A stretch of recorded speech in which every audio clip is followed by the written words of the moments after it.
what we're going to spend the next 40 minutes on is just try to get a sense of what's going on with AI, how the UK is adapting towards the use of AI and the technologies that AI assumes. But also we're going to try to put that into context. As Alex said, we're in a very interesting position right now in terms of the UK and its economy, in terms of technological change, and of course, more broadly in the geopolitical world, the use of technology and its implications for many things, from defense through national security, right the way through to health, how our environment is being affected, and many things to do with business. So what we thought we'd do over the next few minutes is try to get a sense of, first of all, what happened over the last decade. Where were we a decade ago? What have we learned over that decade? And perhaps a little sense of how could we look at today's situation through the lens of what's happened over the last 10 years. And then, of course, we're going to look forward. What do we think this means for the world in general, but more specifically for what's going on in the UK?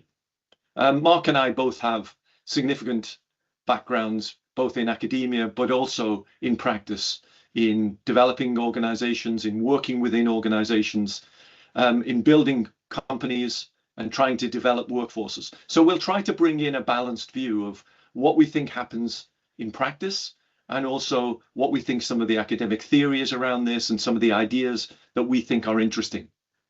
So we're going to start, I think, Mark, by looking back a little bit. You and I and Jerry Fishenden, 10 or 12 years ago now, wrote a book called Digitizing Government.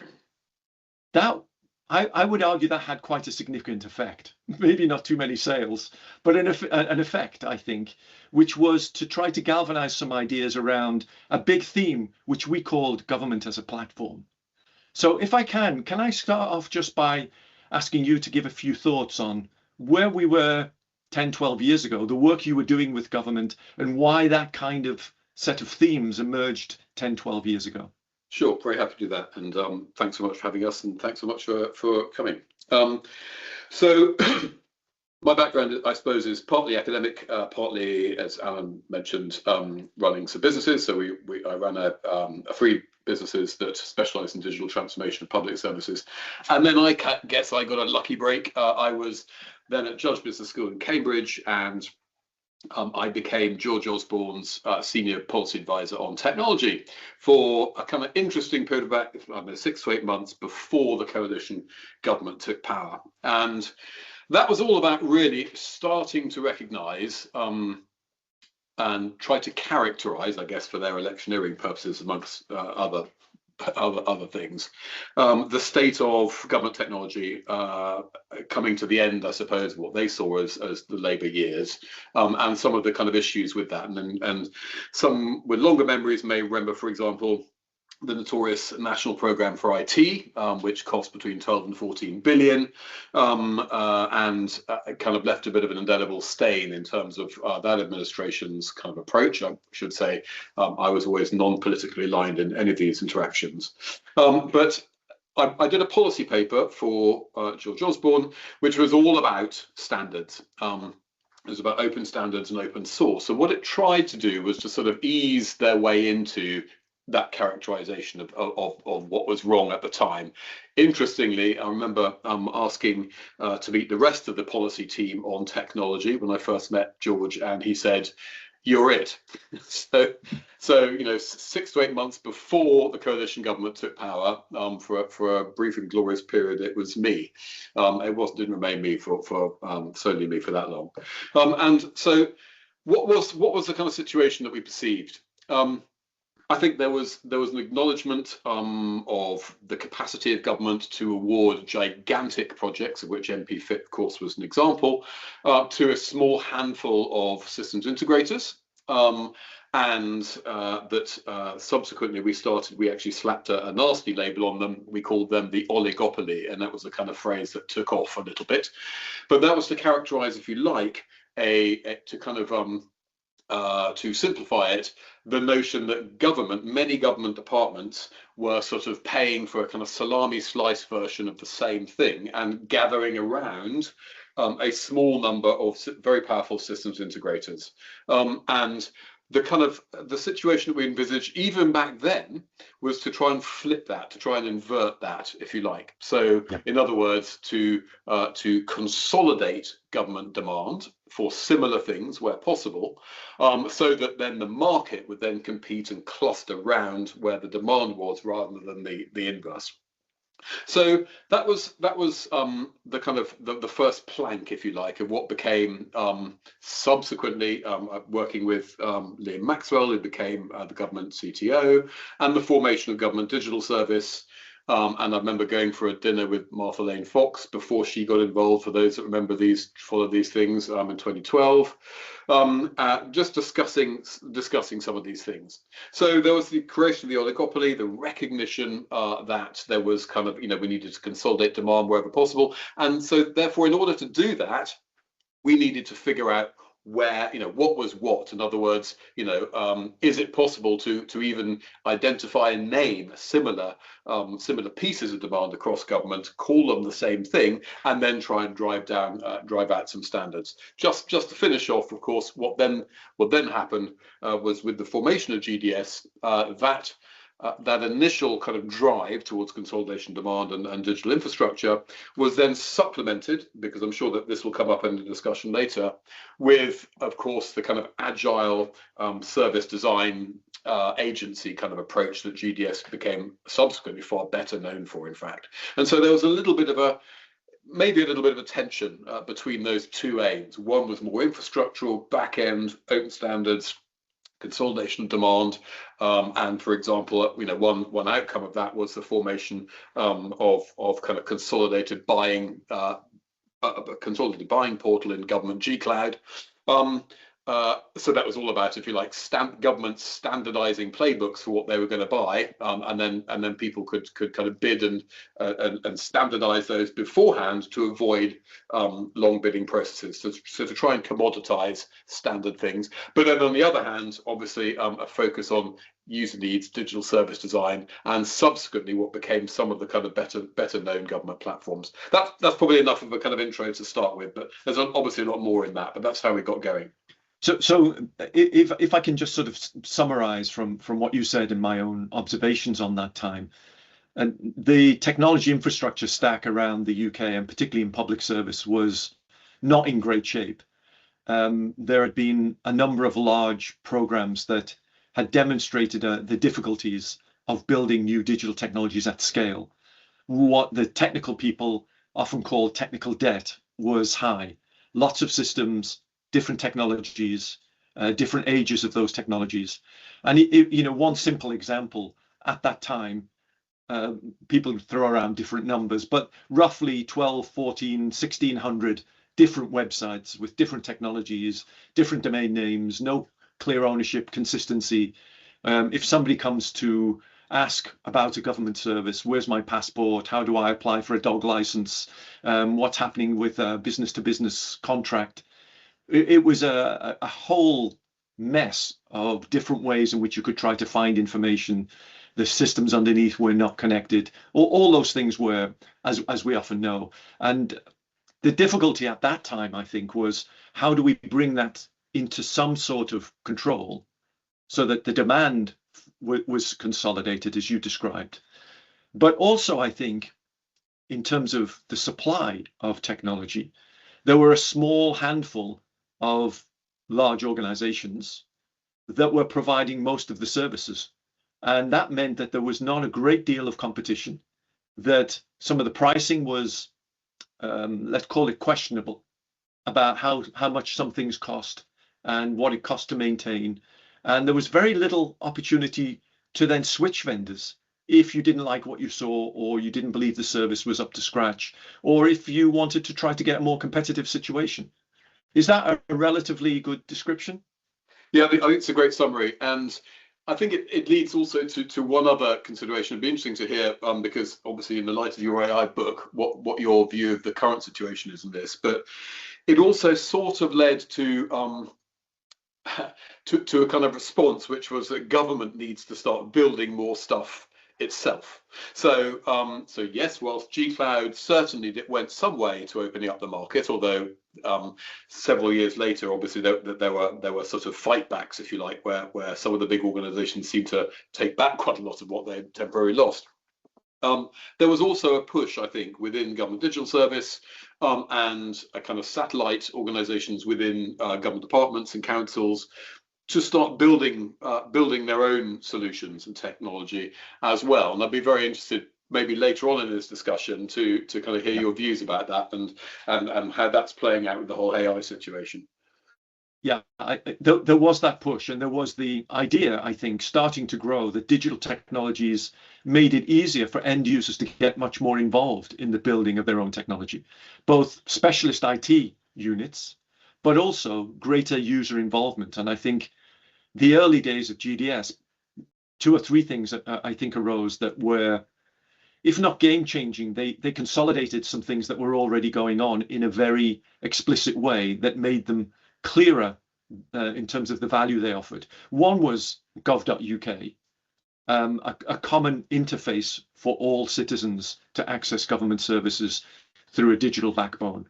And the consistency and the way in which that was built in order to make it relatively straightforward and standardized for how people would access government services. Again, as I say, from a fishing license to a checking your passport process to everything else, made, I think, things much simpler from that point of view of gaining service access.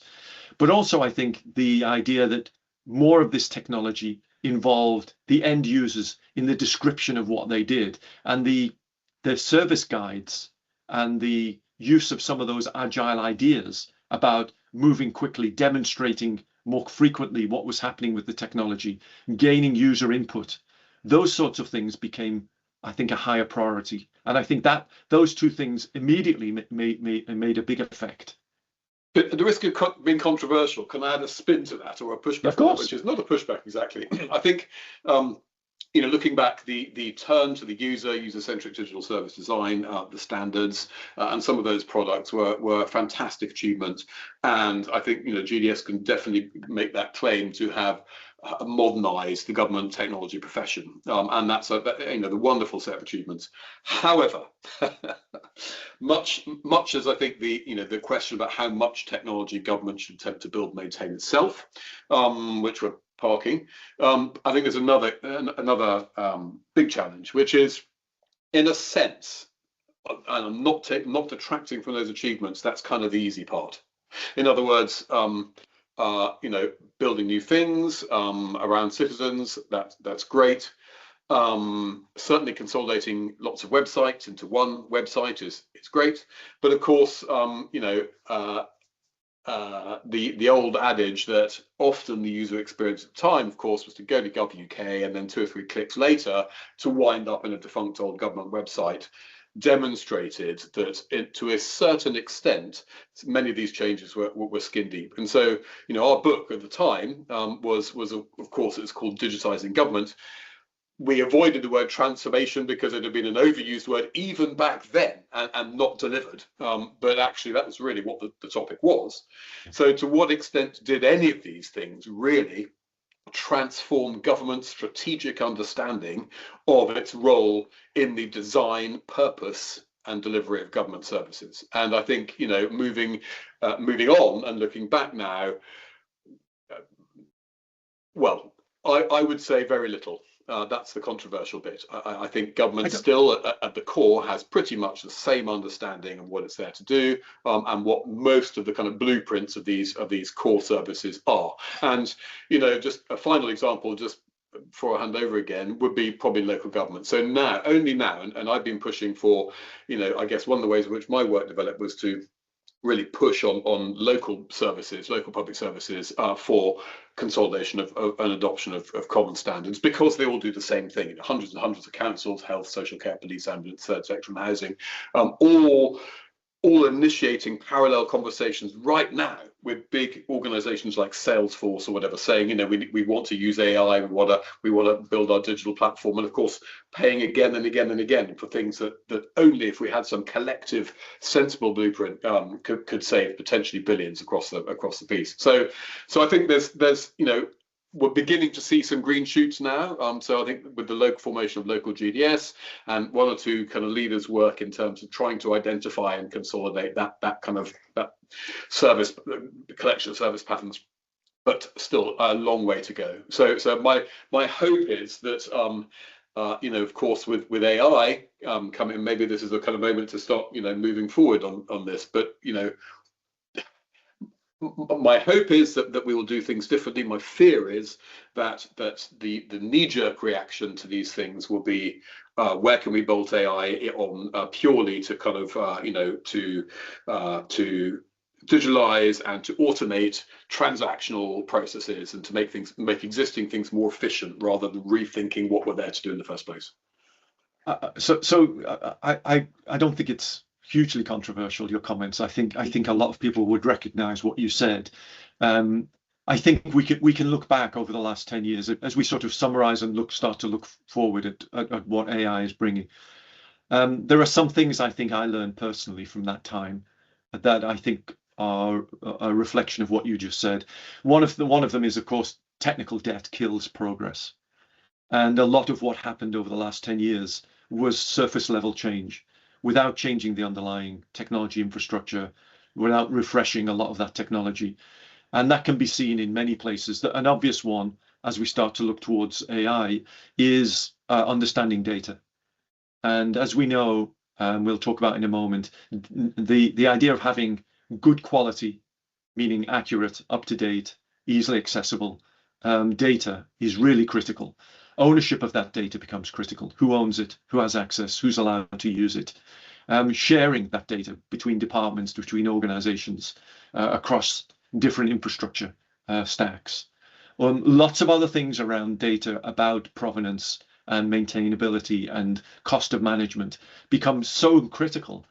And while I think there's been progress on that over the last 10 years, there's not been sufficient progress to drive some of the expectations around AI that we have for the implications of change. The second big thing for me, I think one of the things that GDS did very well was to, as you suggested, was to bring in a sort of discipline of moving more quickly.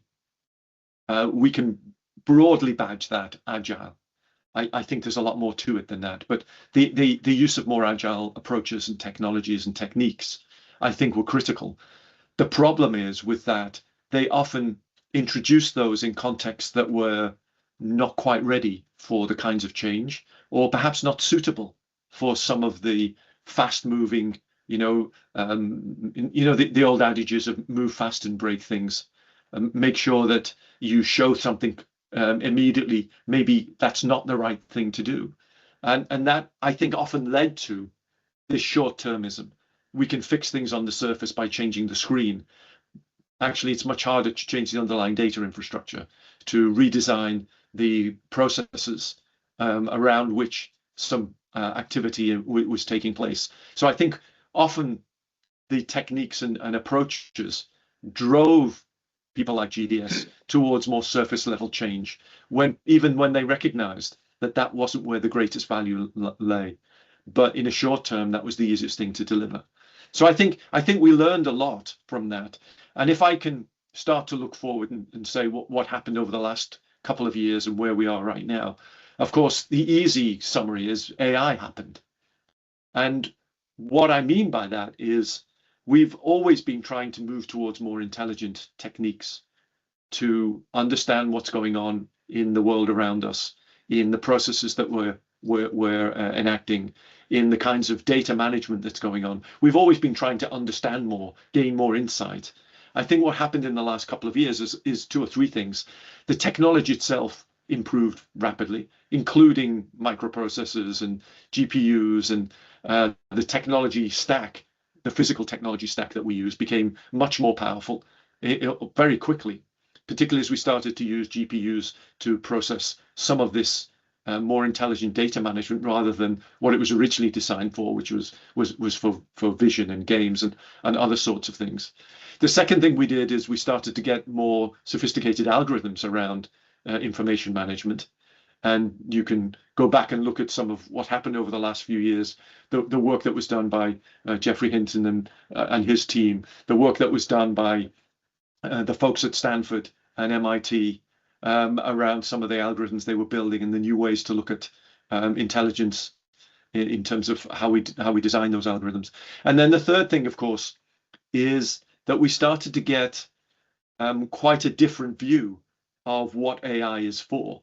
And as we started to move into the generative AI stage, where we started to focus more on prediction and the implications of what we could do with prediction, and we began to see that some of that way of using a predictive approach to AI, which was, remember, 5 to 10 years ago, was laughed at. In the last 5 years, we've begun to see just how powerful that approach is, that we can start to use it in many different situations that we never believed it could be applied, not simply trying to guess the next word in a sentence, but using that to do much more sophisticated things. And it became much more accepted that that was a way forward in applying AI. So I think we started to get a collection of things, and then of course some tools that made that much more accessible. And I think that's changed people's perceptions of how we use information, how we process it, what we do with that in terms of trying to understand how we move forward, but also how we start to redesign the world around us. And I think this is where you and I may differ a little bit, is I believe we've seen over the last couple of years a significant shift in how we solve problems. Let me take an obvious one, because we're in a university setting, and look at how we look at education. If we start to review education as a predictive challenge, something where we can apply AI in sophisticated ways, not simply, hey, somebody's cheating on their essay. If we start to redesign and say, we can begin to understand your learning needs. We can personalize it because we know what your background, what your learning ability is, what you've learned before, but also what you might need that learning for, what kind of career, what kind of problems you want to solve, what you see as the next step in your life. And we can begin to customize and use information more effectively and in a more adaptive way to be able to design a new learning experience for you, which is different than it would be for me. That was different would be for the next person. And we can use that in sensible ways to drive change. Then we can see this as a completely revolutionary approach. The big issue, as always, is how do our systems and institutions get there? How does a university that's been built on a completely different business model, organizational model, skills model, change to redesign how it thinks about education and learning? And I think those are going to be the big issues in education, in finance, in government services. And I think that's going to be where the most interesting questions will arise over the next few years. Yes, there'll be interesting technical issues, but they're going to be much more about how do institutions change? How do we align skills, regulations, auditing, management, organizational structures in order to be able to allow us to take advantage of this change? And I think the big difference now is they're going to be forced through. We're not going to be allowed to take our time, to back off, to take a period to reflect on whether this is the right thing to do. I think in almost all areas, we'll be forced into a certain pace of movement, which many of us, I think, are not ready for. So that's my position. Yeah, I'm not sure I really differ in my view from what you've said. Maybe it's worthwhile just introducing a kind of sectoral stripe in this, because I think there's probably our book was about digitizing governments. There's probably a public sector kind of focus on much what we said. So just the public sector, I think what you just said there about this time we don't have a choice is fascinating. It'd be great to dig more into that. But certainly, if I was a betting person on the behaviour of the last 15-20 years, high risk aversion, inability to behave collectively, and perhaps most damagingly, an acknowledgement of the need for technology skills, but almost no acknowledgement of the need for a technology-enabled business education. In other words, building strategic understanding in our leaders of what the strategic implications of technology are, and of course they are they're legion, but particularly for who we think our customers are, what they want, who our suppliers are, who our competitors are, who our value chain is, what our operating model is. All of these things are flipped inside out, and there's I don't see a lot of flipping going on in that sense in the public sector. In, of course, many other sectors, what you just said, I think is probably challengeable. In other words, we look across most sectors now. We look at, and famously from newspaper to retail, but they're all unrecognisable from what they were 20 years ago because they have transformed actually. So I think that's maybe a private sector, and even within the private sector, there seems to be a difference. I have noticed in AI responses between some of the large organizations who maybe have a bit of the treasury and the budget to do some of this thinking, and that kind of SME and smaller layer for whom there seems to be very, very little public support, and people who are stuck in the weeds on BAU don't really have the time to go off on kind of away days and think about how we change our business for flip it inside out. And so I think there's a real need there that isn't being met. But I'm fascinated by your notion that government potentially this time doesn't have a choice and will have to change. Well, neither of us knows, do we? But it's a fascinating kind of concept. Well, I think we see that in several areas of government, as you say, that I think are, I don't know whether you call them bellwethers or they force the change through the other organizations. But if you look at things like tax and revenue, so if I look at the IRS in the US, who I'm battling with almost daily, and I look at the ineptitude there, and I look at the other side of that, which is, again, regardless of your political persuasions and so on, the Elon Musk with the buzzsaw kind of dodge kind of a view, which is this is not reformable. This has to be completely redefined. Now, regardless of whether you accept that or not, and in many aspects I don't, the point they're making is you can't increment your way through this. It's going to be significantly difficult to do that, as we've seen in every other area. And yes, there will be disruption, significant disruption that we shouldn't excuse and we shouldn't try to hide. But we're going to have to work our way through that. And I think some areas of public sector understand that already. The pressure to change is coming from the external point of view, from consumers saying this isn't good enough. Because I've been a US citizen, my last US tax form was 156 pages. It cost me several thousand, tens of thousands of dollars to get advice and guidance that is probably incorrect because it couldn't possibly be right. Now, how long can that go on? From the pressure from the external is too great, and then there's internal pressure. I'm dealing with something in the UK with land registry, where I made a change to some documents about my house. They promised me that I'd get a new document within the next 3 years. To send me a document confirming will take 3 years. So again, the internal systems are broken, the external pressures are there, and I think the need for change is going to drive some drastic movement, particularly, if I can just make this point, when you look at some of the big technology providers that are trillion-dollar companies now, and we know the big 4 or 5 trillion-dollar companies driving a lot of change. Remember, they've got to look for new markets where they'll make many billions of dollars. Where are they going to look? There are only a few places where there is massive spend. That spend will continue, and if nothing, will grow. There's massive inefficiency, and that inefficiency is driven by data that's out of date, algorithms that aren't defined, and that a lot of consistency needs to be reenacted in order for that to move more quickly. Where are they? Defense, education, government, and health. That's where they're going to get their next $1 trillion from. And that means there's going to be massive pushes in those spaces. Where do you see some of the dangers there, though? Because I don't deny the pressure for change, but in terms of where the senior leaders are, where the politicians are, with a kind of senior if you like, tech-enabled business understanding of their roles. I don't see it. Also, of course, as has been kind of widely reported in the press, contracts to organizations such as Palantir, etc., are already creating kind of waves in health, for example. But I think there is a fear that politicians will be doing political deals with some of these very large organizations without necessarily the due diligence or the understanding of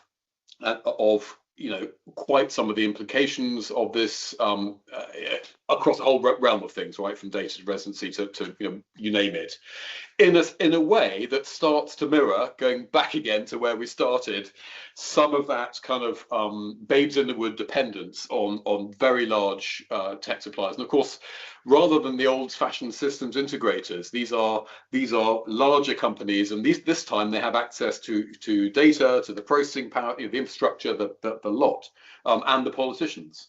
So I don't know, but yes, maybe we can expect disruption coming from the market in this sense, but where are the guide rails? Where are the checks? So this is an important question, because what I've been doing over the last few years, as you know, is working inside House of Lords as part of a sort of think tank called the Digital Policy Alliance.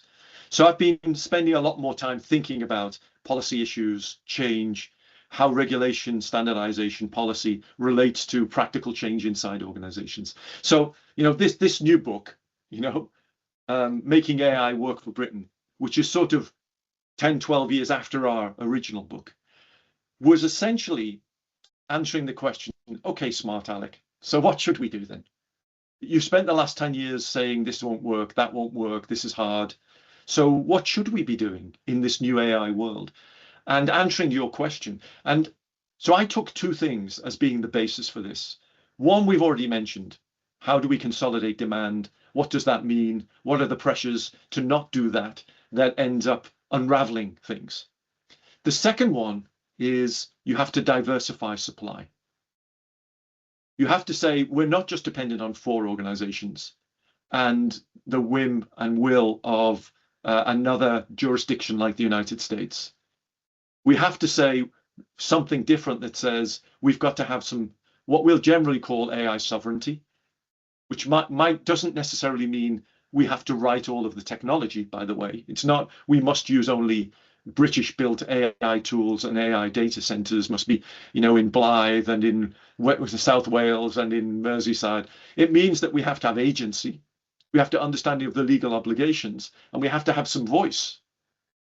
Now, sometimes that means we need to own them and physically have them in our geography. Sometimes that doesn't mean that. It means other things to do with legal agreements, standardization, bilateral understanding. The problem we've got, of course, is right now it's consolidated in a small number of suppliers. And if you look at what the UK government has announced in the last few months, it doesn't look like it's going to enact anything that will broaden the supply. If anything, it's narrowing that supply. And we've got a short-term, long-term issue. In the short term, a small number of vendors provide the highest quality, most advanced tools and technologies. And it's tempting to say, with Palantir and with OpenAI and with Anthropic, we're just going to bring these tools in, we're going to standardize on them, we're going to use them. We know what happens when that occurs. We end up being the tail end of a series of decisions that are to our disadvantage, meaning it's costly, we can't change, we have no agency. So we have to find ways to open up. I say that I don't think that means we build it all ourselves. There may be some small areas where we do, but we have to be more intelligent buyers. We have to be more intelligent in how we understand what these suppliers provide, and we have to encourage and support a wider ecosystem, meaning we can get more things from SMEs, we can build more organizations that grow larger and can scale. And a lot of what I describe in the book are ways to do that. I think some of them are perhaps a little fanciful, given the current circumstances, but others I think are very practical and we can make some changes. Yesterday, was it day before yesterday, fascinating article in the Times about, I'm talking about tech debt, I guess, and American dependency. I guess this question is about US or Europe pivoting, and it's on all our minds, particularly defence, of course. But the article is just about the notion of the kill switch, I think, and the notion that potentially, conceivably, everything from booking a train to purchasing a cup of coffee to checking the weather or your bank account or everything could just disappear at the moment as things stand. What's your sense of how that plays into the whole AI conversation? Because for me, it's not just about AI; it's about advanced emerging technologies, digital infrastructure, which AI is, of course, the gorilla in the room. But really, it's picking AI out and just discussing the AI part of that is a bit silly. So I think you've put your finger on a really important point. I think AI is now being used in some of the ways the word digital transformation was used 10 years ago, as a broad brush sort of way of describing technological change in an environment that's politically charged, that is changing rapidly, and that has huge consequences as technology gets more deeply embedded in everything we do. And I think AI has become a sort of cover-all term. And I think it's very important that we recognize that there are some very important technological issues when we use the term AI, but there's also some very broad organizational I guess societal issues that are wrapped up in thinking about AI. And one of them is, do we have control? When does control, by using some of these augmented and automated technologies, get wrestled from us? And all of the issues that we face when we're starting to introduce technology in place of human judgment. And I think where those lines lie is going to shift rapidly as the technology emerges and as we see what the implications are for things like autonomous vehicles, for things like in the defense world, automated targeting. Those sorts of things are going to have huge implications for every one of us. And I think we're only in the early stages of understanding that. We're starting to move towards the end. If there are any questions anybody has, put them in the Q&A. But as we bring this to a close, Mark, let's just take one more minute each and say, what are your main hopes and fears with AI and what's happening in the UK, particularly over the next 6, 12, 18 months? What's your main thoughts and fears or opportunities? Listen, with 1 minute, I'm going to keep it super simple.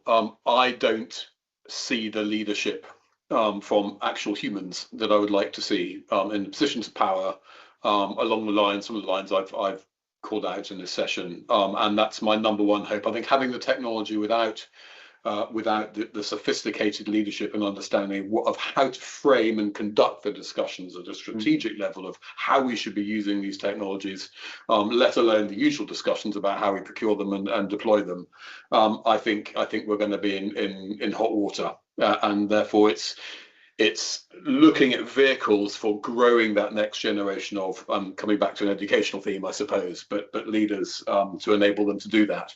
Yeah. And I think that's something that has to happen right at the top, literally as a sort of technology driving license for anybody in a senior leadership position, politicians, MPs, permanent secretaries, let alone some of the kind of CTO layers who are potentially so wrapped up in technology BAU that they rarely get to consider these things. So for me, tech and the future direction of tech is now a board CXX level role and existential concern, and I don't feel that it gets that level of discussion at the moment.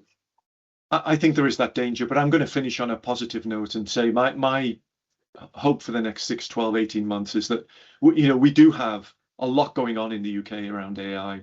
It is driving change at individual levels, individuals, small companies. We're starting to see some interesting things happen in universities. We're starting to see some really advanced work in some of our institutions. The difficulty we're going to have is translating that into reality. And I think that a lot of the focus, if you look what's happening in the Alan Turing Institute and some of its refocus, and the AI Security Institute, some of those areas are definitely more focused. Look what EPSRC is doing about its funding. Look at some of those things that DCIT is trying to do.